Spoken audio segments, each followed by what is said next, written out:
Toll YouTube channel में आपका स्वागत है।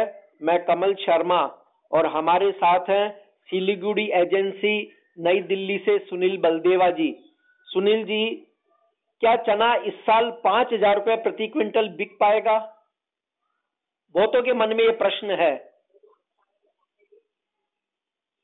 बिल्कुल कमल जी, यदि मैं कहूँ सरकार पूरी कोशिश कर रही है किसानों को अच्छे भाव चने के मिले। उसके लिए जो मटर जो सब्स्टिट्यूट कर रहा था चने को, और करीबन 18 से 22 लाख टन मटर इंपोर्ट हो रहा था, उसमें सरकार ने पूरी तरह से रोक लगा दी है लगभग, और केवल 2 लाख टन का कोटा दिया है। इसका मतलब हम कहना चाहेंगे कि 16 से 18 लाख टन पिछले साल के हिसाब से जो है मटर नहीं आ पाएगी। और मटर का यहाँ पे भी जो प्रोडक्शन है वो केवल 3 से 4 लाख टन है। तो 10 से 12 लाख टन जो चने की जगह मटर डाइवर्ट हो गई थी, वो वापस चने की जगह डाइवर्ट होगी, लेकिन इस प्रोसेस में टाइम लगेगा जी। इसलिए मुझे लगता है कि अपन एकदम से बोलेंगे 5,000 चना होएगा, वो नहीं लगता है। दूसरा मैं एक कारण बताऊंगा, अभी तक पिछली बार इस समय मंडियों में 3200 चना बिक रहा था, अभी 4200 रुपया चना बिक रहा है। इसके पीछे एक ही बात है, क्योंकि साउथ में क्रॉप कम है, कर्नाटका, आंध्रा, महाराष्ट्र क्रॉप काफी कम है, एमपी क्रॉप 10% कम है, यूपी क्रॉप अच्छी है। राजस्थान में अभी क्रॉप का पूरा सिनारियो क्लियर नहीं हुआ है, क्योंकि वहाँ पे अभी उतारा यील्ड में कुछ जगह कम बेच रहा है, कुछ जगह ज्यादा बेच रहा है। पिछले 2 दिन से ये भी देख रहे हैं कि राजस्थान का मौसम फेवरेबल नहीं है, उससे कुछ नुकसान की बातें भी आ रही है। तो राजस्थान की स्थिति जो है वो अगले हफ्ता 10 दिन में क्लियर होगी। तो उसके बाद ये किसान क्या माल लेके आता है मंडियों में। किसान माल अभी तक कम लेके आ रहा है, क्यों कम लेके आ रहा है? क्या चुनाव की वजह से कम लेके आ रहा है, या फिर एक्चुअल में यील्ड कम है, या सरकार को तुलना है इसके लिए कम लेके आ रहा है? यदि सरकार के हाथ में माल कम रहेगा, जो भी माल है सरकार के पास, जिसमें मैं ये मानता हूँ कि अगले 3 से 4 महीने बाद वेरियस स्कीम में माल चला जाएगा, 3 से 4 लाख टन पीडीएस में चला जाएगा, नरेगा में चला जाएगा, और कुछ आर्मी में चला जाएगा, बाकी स्कीमें भी हैं, आंगनबाड़ी वगैरह में माल चला जाएगा जी। तो करीबन 12 लाख टन माल जो है वो सरकार को तुरंत सेल करने लायक रहेगा, लेकिन वो जुलाई से पहले नहीं आएगा। और सरकार के हाथों में यदि नई क्रॉप का माल कम आता है तो चना 5,000 का, चना 5500 भी बिक सकता है। लेकिन यदि किसान माल ला देता है और सरकार को तोड़ देता है तो चने में बड़ी तेजी नहीं है। फिर चने के 46-47 का भाव जो है मुझे लगता है पूरे साल के ऊपर के हो जाएंगे।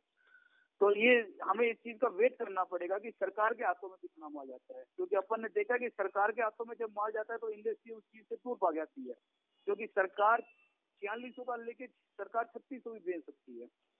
प्रोक्योरमेंट का माल जो है सरकार ने ये देखा है कि हमने सरकार प्रोक्योरमेंट करने के 10 दिन 15 दिन बाद ही मूंगफली के टाइम में हमने देखा है कि प्रोक्योरमेंट बंद हुई, उसके बाद में तुरंत 1,800 रुपया नीचे करके सरकार ने टेंडर जो है रिलीज कर दिए।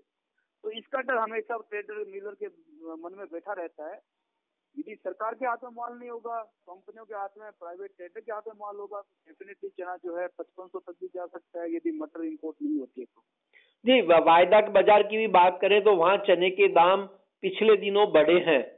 एक ट्रेडर को आप क्या सलाह देंगे कि उसे चने में किस बात को ध्यान में रख के ट्रेड अप करते रहना चाहिए निकट भविष्य में, जब तक चुनाव के रिजल्ट नहीं आते, नतीजे नहीं होते सामने हमारे, तब तक? बिल्कुल, यदि कमल जी कोई ध्यान से भी इसको फॉलो करता है एनसीटीएस को, तो 28 तारीख से लेके आज तक करीबन 55,000 टन की ओपन इंटरेस्ट बढ़ा है जी। बेचने वालों में हम ये समझते हैं कि जिन्होंने माल खरीदा है, फिजिकल माल खरीदा है, वो हेजिंग वाले बेचने में आ रहे हैं इसको, लेकिन लेने वाले ज्यादा आ रहे हैं। और 55,000 टन के नए बायर पिछले 15 दिन में, 15 वर्किंग डे में आए हैं। ये बाजार के लिए बहुत अच्छा सिनारियो है। इसका मतलब ये है कि हर वर्ग चने को लेके तेजी में लेके आश्वासित है, और उनको ये लगता है कि तेजी आएगी, इसलिए खरीदारी बढ़ती जा रही है। लगभग डेली ओपन इंटरेस्ट का होना इस बात का भी सबूत दिखाता है कि लोग जो है चने को बेच कर नहीं, खरीदने में ज्यादा इंटरेस्ट कर रहे हैं, और चने की तेजी लगाने की बात कर रहे हैं जी। धन्यवाद सुनील जी। लगता है कि निकट भविष्य में 4400 का चना मंदा नहीं रहेगा। तेजी जो है, मैंने जो पहले आपको कई पॉइंट बताए, मटर के गवर्नमेंट के हाथ में कितना माल जाता है, यील्ड क्या रहती है, यील्ड का सिनारियो कई जगह अभी साफ नहीं हुआ है। एमपी में भी माल आने लगा है, राजस्थान माल अगले 10 दिन में आएगा। तो यदि यील्ड में यदि कहीं किंतु परंतु होती है तो 100% एक बहुत अच्छी तेजी जल्दी ही देखने को मिल सकती है। जी, धन्यवाद सुनील जी।